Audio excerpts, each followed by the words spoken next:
Dear students, today we are going to study class 7 Social Science History, chapter 4 Mughal Empire. Through this video, we discuss about Mansabdars and Jagirdars.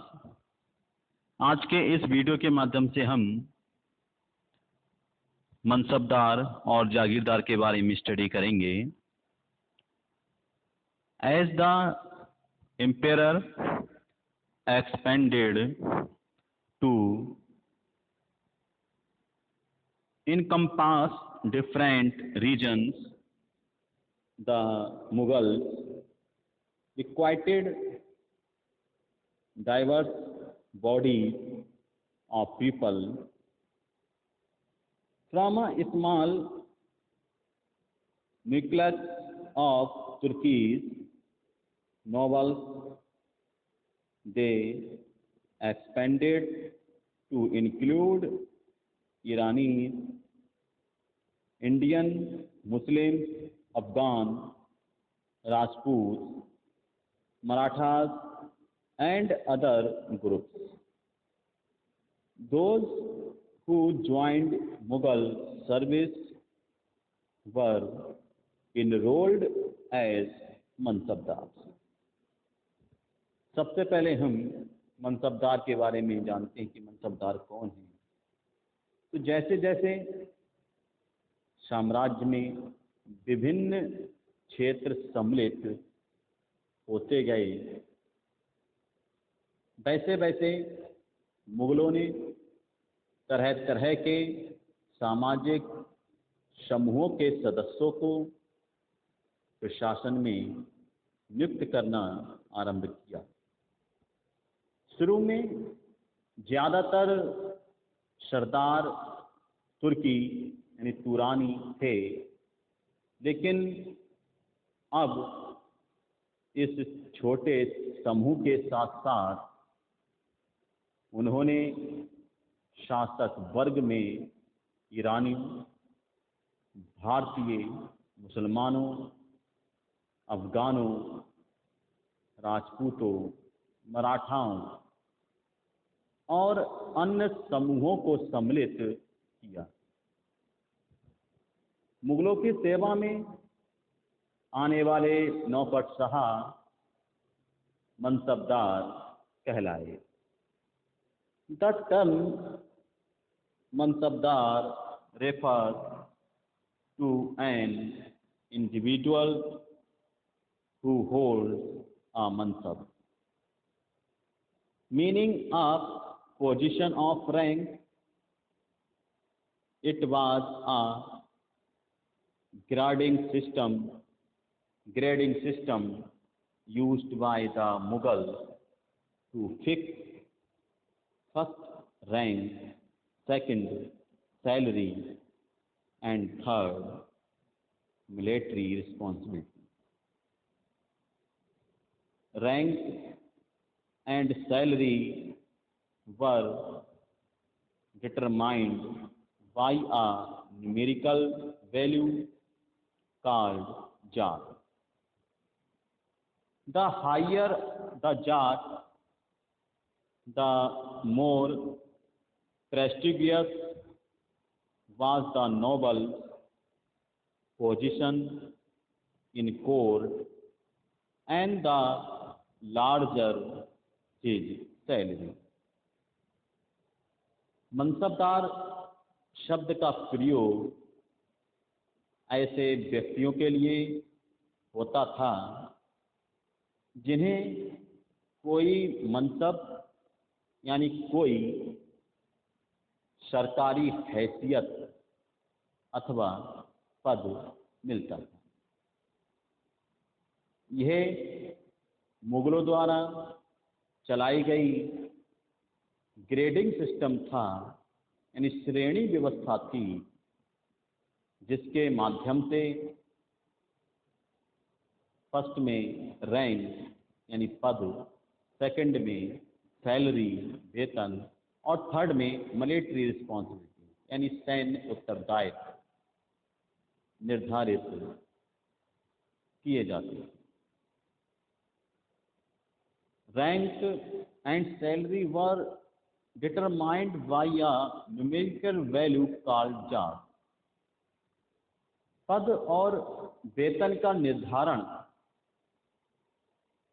जात की संख्या पर निर्भर था। जात की संख्या जितनी अधिक होती थी,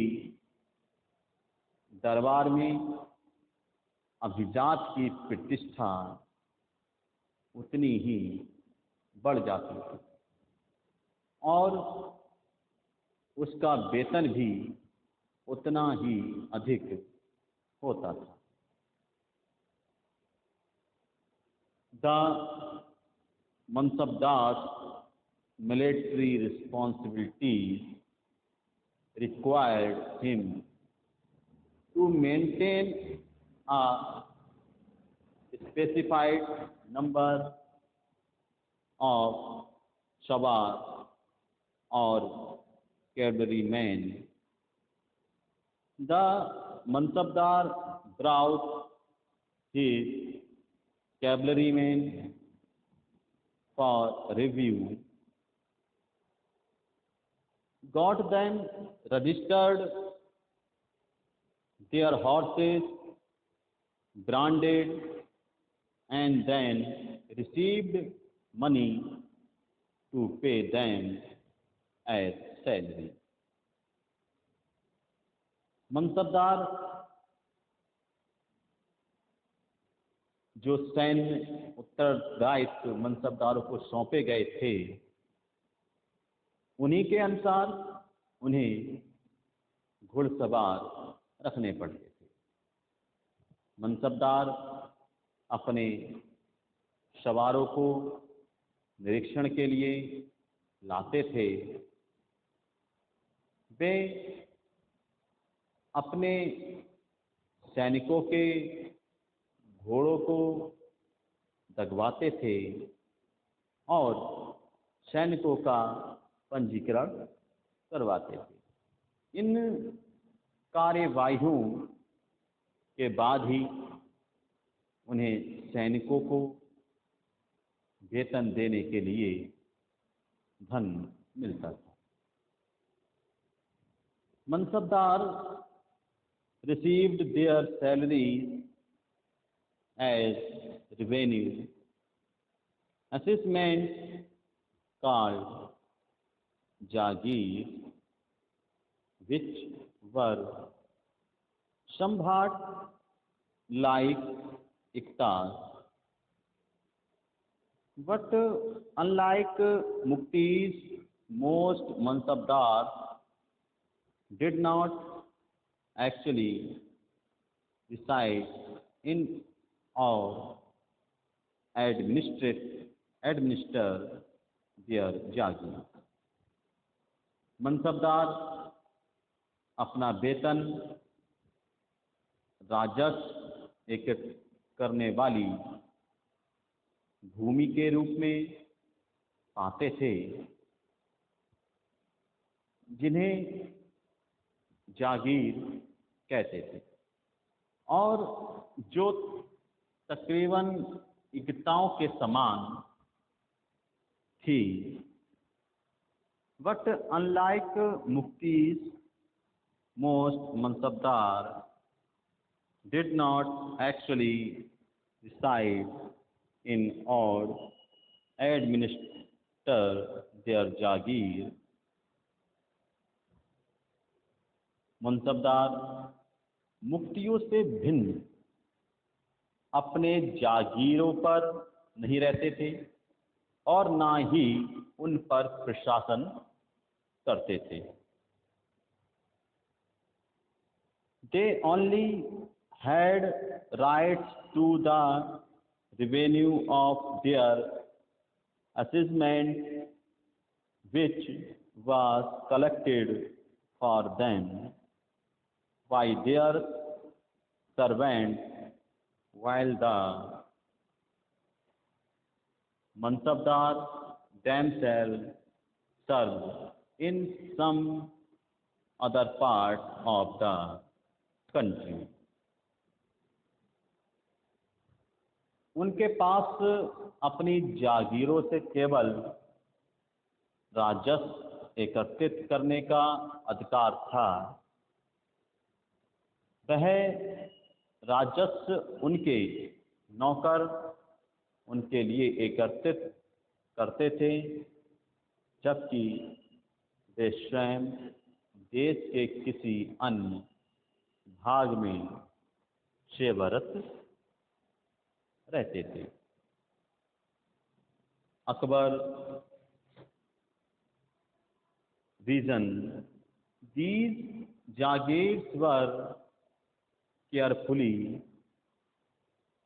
assessed so that their revenues were roughly equal to the salary of the mansabdar.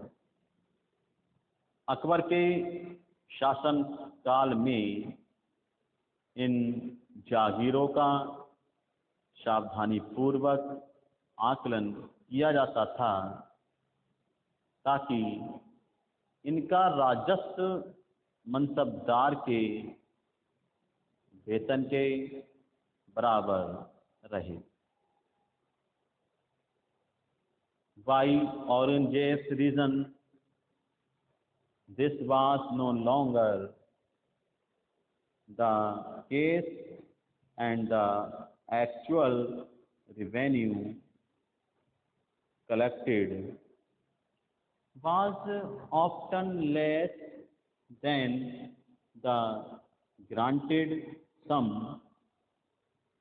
There was also a huge increase in the number of mansabdars, which meant a long wait before they received a jagir.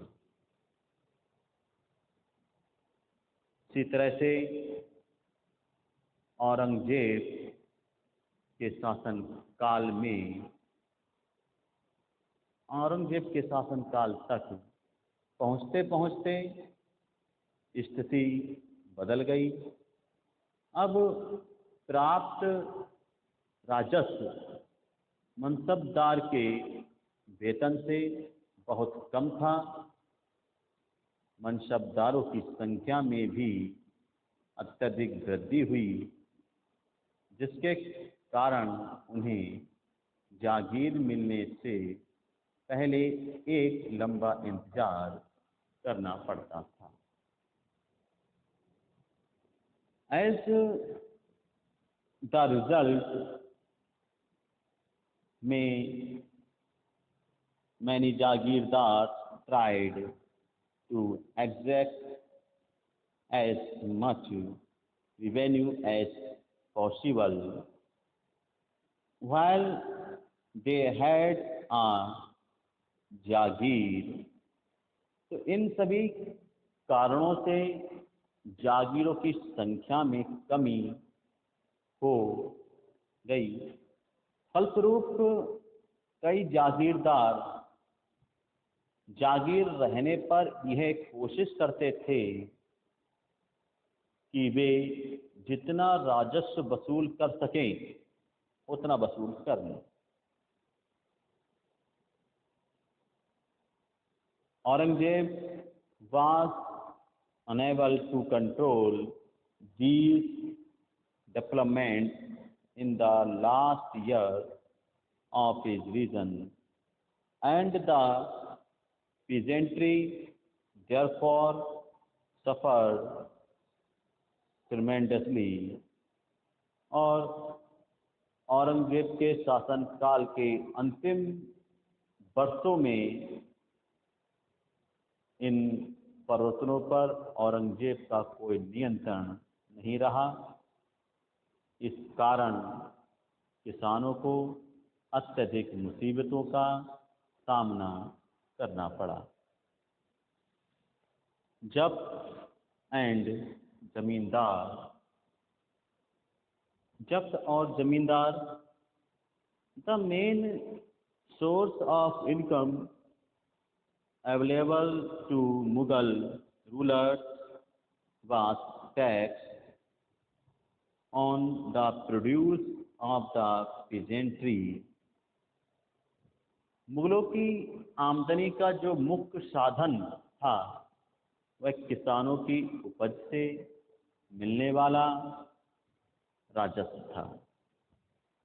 The most places peasants paid taxes through the rural elite, that is, the headman or the local chieftain। अधिकतर स्थानों पर किसान ग्रामीण कुलीनों यानी कि मुखिया या स्थानीय सरदारों के माध्यम से राजस्व देते थे। The Mughal used 1 term zamindar to describe all intermediaries whether they were local headmen of villages or powerful chieftain। समस्त मध्यस्थों के लिए, चाहे वे स्थानीय ग्राम के मुखिया हों या फिर शक्तिशाली सरदार हों, मुगल एक ही शब्द जमींदार का प्रयोग करते थे। Akbar revenue minister Todarmal carried out a careful survey of crop yields, prices and areas, calculated cultivated or a 10-year period 1570 to 1580। On the basis of this data, tax was fixed on each crop in cash। Akbar के राजस्व मंत्री टोडरमल ने 10 साल 1570 से 1580 तक की कालावधि के लिए कृषि की पैदावार, कीमतों और कृषि भूमि का सावधानी पूर्वक सर्वेक्षण किया।